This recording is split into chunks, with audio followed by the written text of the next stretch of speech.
నీకు ఈనాడు బంగారం ఉంటే ఉండొచ్చు. నీ బంగారము నీ శరీరాన్ని అలంకరించవచ్చు. కానీ పోయేటప్పుడు బంగారం నీతో పాటు రాదు.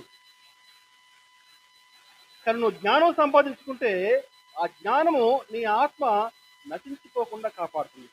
దేవునికి స్తోత్రం. హల్లెలూయా. లోకం ప్రశ్నిస్తుంది, జ్ఞానం ఉంటే ఏమి లాభం అండి? డబ్బు కావాలి, కానీ డబ్బు ఉంటే కడుపు నిండుతుంది, కానీ జ్ఞానంతో కడుపు నిండుతుందండి? లోకం ప్రశ్నిస్తుంది. కానీ గమనించాలి, నీకున్న డబ్బుతోటి నువ్వు ఒక ఖరీదైన మంచం కొనుక్కోవచ్చు, అద్భుతమైన మంచం కొనుక్కోవచ్చు, కానీ నువ్వు నిద్రను కొనుక్కోలేవు.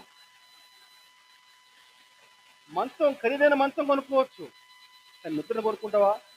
నిద్రను కొనుక్కోలేవు.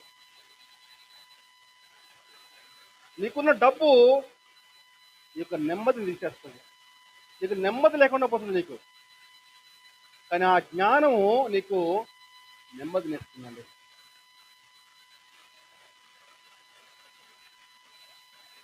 జ్ఞానం గల్లవాడు డబ్బు లేకపోయినా సరే బతికేస్తాడు ఎలాగైనా సరే.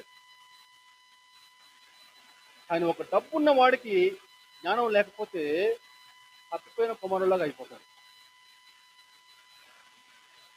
ఆనాడు తప్పిపోయిన కుమారుడికి డబ్బు ఉంది, ఆయన ఏమైందమ్మా? వాడికి జ్ఞానం లేదు, బుద్ధి లేదు. వాడికి బుద్ధి లేకుండా ఆ ఉన్న డబ్బు తీసుకెళ్లి దుర్వ్యాపారాల కోసం ఆ డబ్బును ఖర్చు చేశాడు.